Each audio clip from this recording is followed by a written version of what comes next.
சங்கீதங்கள் 4. இறைவா, என் சார்பாக நின்று நீதியை விளங்க வைப்பவரே, உம்மை நான் கூப்பிடும்போது எனக்கு செவிசாய்த்தருளும். நான் இடுக்கணுற்றபோது எனக்கு ஆறுதல் அளித்தீர்.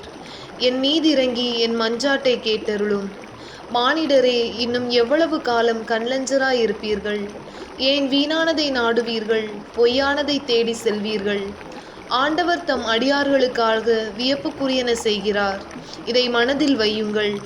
ஆண்டவரை நான் கூப்பிடும்போது எனக்கு அவர் செவிசாய்க்கின்றார். அச்சமுறுங்கள், பாவத்தை விடுங்கள். இரவிலும் உள்ளத்தில் இறைவனை தியானித்து அமைதியாயிருங்கள். நேரிய மனத்தோடு பலியிடுங்கள், கடவுளை நம்புங்கள். நன்மையானதை நமக்கு காட்டுபவன் யார் என்கின்றனர் பலர். எங்கள் பக்கமாய் உமது முகத்தை திருப்பும். ஆண்டவரே, உம் முகத்தின் ஒளி எம்மீது வீசச் செய்யும். கோதுமையும் திராட்சையும் நன்கு விளையும் காலத்தில் மக்கள் அடையும் மகிழ்ச்சியினும் மேலான மகிழ்ச்சியை என் இதயத்தில் பொங்க செய்தீர். கலக்கமின்றி நான் இனி படுத்துறங்க முடியும். ஏனெனில் ஆண்டவரே, நான் பாதுகாப்பில் வாழ செய்கின்றீர். ஆமேன்.